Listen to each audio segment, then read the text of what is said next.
The last classes we have studied about LC oscillators, that is the tank circuit contains the inductor and the capacitors. There are two major limitations for an LC oscillator, and we have seen that the LC oscillator can produce frequencies ranges from 10 kilohertz to hundreds of megahertz. So it can be used for producing high frequencies. But usually you know that the audible range is usually 20 hertz to 20,000 hertz or 20 kilohertz. So to produce the oscillations of frequencies in the audible range, LC oscillators are not good. So for generating low frequencies, the LC oscillators are not used, because you know that the frequency of oscillation is given by f is equal to 1 by 2 by root LC. So in order to make f very smaller, we have to make this inductance value L will be larger. If we make L larger, then we have to use a bigger sized inductors or transformers in the circuit, or to make capacitance C very large, we are also need to use very bulky capacitors. But usually the inductor will be large or the transformer used will be bulky, so we are not using these LC oscillators to produce low frequencies. So for generating low frequencies, the LC oscillators become very bulky and expensive, so that they are not used to produce low frequencies.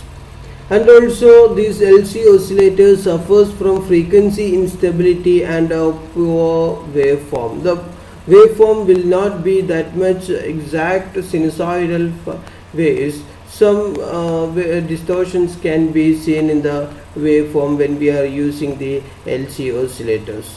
So these are the two major limitations of an LC oscillator. So to overcome this one, that means to have a good frequency stability and waveform, good waveform, and small sized or less expensive oscillators, we will use another type of tank circuit which is called the RC oscillators. The RC oscillator actually consisting of resistors and capacitors in the oscillatory circuit. They provides good frequency stability and good waveforms, and also with the advantage of the advent of IC technology, we have seen that almost every electronic instrument is becoming compact in size. So if we are using the bulky transformers or inductors to produce oscillations, they cannot be accommodated in a IC chip or integrated chip.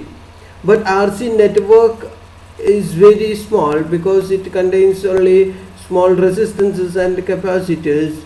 Then RC network is the only feasible solution to make the oscillators in the integrated circuit. So these are the two major advantages of RC oscillator over the LC oscillators. It is the RC oscillators provides good stability as well as good waveform, and also the RC oscillator can be incorporated inside an integrated chip, so that the size is less and also the expense is also less in the case of an RC oscillator. Now let's see the principle of these RC oscillators. Every oscillator, we know that two conditions or two things has to be fulfilled. One is we should provide a positive feedback to a transistor circuit if we are using a transistor oscillators, and also we should compensate the losses in the tank circuit. So if we use a transistor oscillatory circuit to provide the positive feedback, a 180-degree phase difference is produced by an inverting amplifier or the transistor action, or the transistor will introduce a 180-degree phase difference in the circuit. The further 180-degree is obtained by suitable network consisting of three RC, that is resistance and capacitor sections. So this RC network or oscillator is otherwise called audio oscillators because they produces frequencies in the audio frequency range. So let's see how this 180-degree additional phase shift to the feedback voltage is obtained through this RC network. This figure shows a simple RC network with a voltage V1, input voltage V1. The output voltage is V1 prime. That is, this is an RC network. Now, from the electrical technology, you have studied the RC networks or different electrical networks consisting of LC network, LR network, RC network, LCR network, etc. So using the principles of electrical technology, you know that the voltage across a capacitor actually leading the applied voltage by 90-degree in phase, or you can see that in an CR circuit, the voltage, that is V1 prime here, will lead the applied voltage by a factor of 5, and this 5 will vary from 0 to 90-degree. If this R is equal to 0, the phase difference will be 90, and if R is infinite or very large, then the phase difference is 0.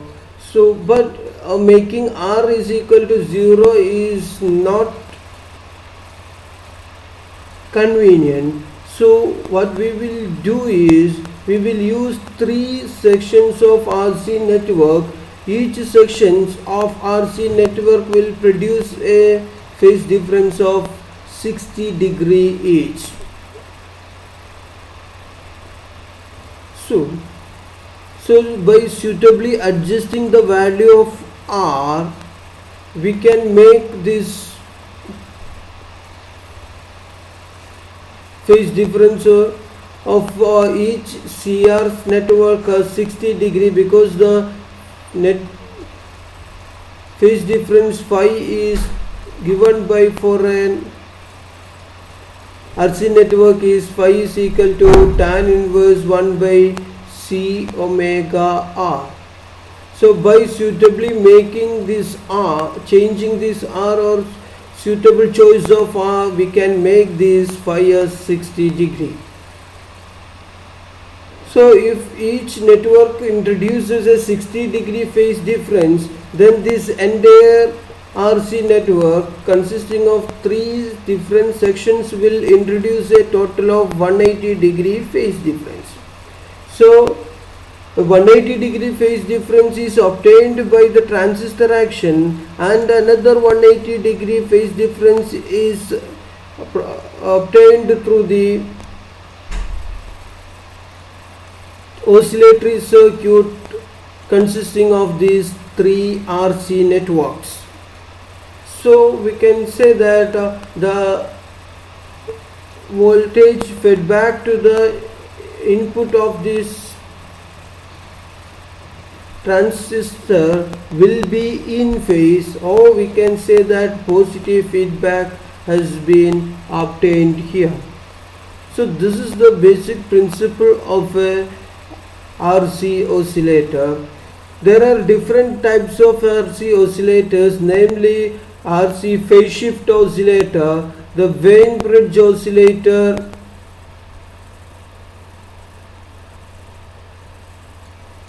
and beat frequency oscillator or BFO. But in this lecture we will try to discuss only the phase shift oscillator, because it is discussed mentioned in your curriculum. The only RC oscillator is the phase shift oscillator. So now let's discuss about the phase shift oscillator. The phase shift oscillator is the simplest example of an RC oscillator. So the circuit diagram of a phase shift oscillator is given here. It actually consisting of a transistor for amplifying the signal, and which is connected to two resistances RB and RA to provide the biasing network or biasing circuit to the transistor, and RE for providing the stabilization. So we can say that RA, RB, RE and this RC forms the fundamental circuits for providing the biasing and stabilization, and to take output of the from this circuit or from a transistor circuit. So it is a voltage divider biased amplifier circuit. Now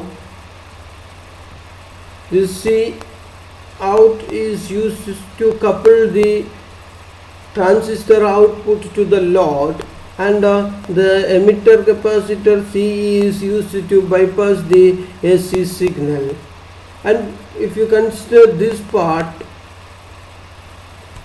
here you can see three capacitances C1, C2 and C3, and three resistances R1, R2 and R3 forms the three RC networks. And this is actually connected from the collector of the transistor to the base, and here we are used an input capacitor Cin to isolate the oscillatory circuit from the biasing voltage or the resistances RA and RB.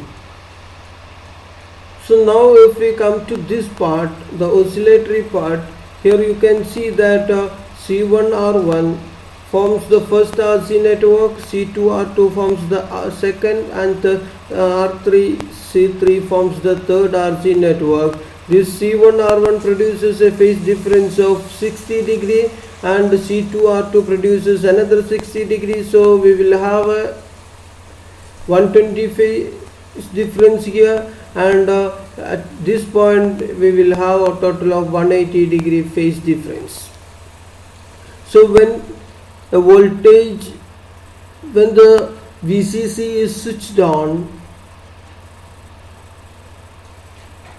this charging of the capacitor and discharging through the resistor will make some oscillations, and this oscillation is given to the base of the transistor amplifier, and this is amplified, and amplified output will be obtained in the collector. And this input voltage EI and the output voltage V0 will be having a 180 degree phase difference, and this output portion of this output voltage is again fed back to this oscillatory circuit, and this oscillatory circuit makes a 180 degree further phase difference. So the voltage reaching the base will have a 360 degree phase difference. So we can say that positive feedback is employed here, and since the output of this is connected to the tank circuit, the losses in the tank circuit also compensated here, and this works as a phase shift oscillator.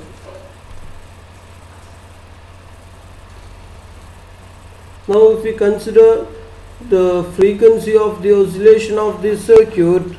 From the electrical technology, we can easily prove that the frequency of oscillation of this circuit is given by F is equal to 1 by 2 pi RC into root 6. This is actually comes from the condition that when we take the Barkhausen criterion and analyze the different voltages in the circuit, we can obtain this XC. The capacitive reactance will be equal to root 6 times the resistance R, but XC is equal to 1 by 2 pi FC. So from this one we will get the frequency of oscillation of this phase shift oscillator is given by 1 by 2 pi RC into root 6. Now let's discuss about the advantages and disadvantages of this circuit. Since we have already mentioned that it does not require any transformer or inductor, so the size and expense of this oscillator is less, and it can be used to produce very low frequencies, that is, it can be used to produce audio frequency ranges. So these RC oscillators are otherwise called audio oscillators. Then it provides good frequency stability. The frequency once set will not have any change. There is no toggling of the frequencies during the operation of these RC oscillators.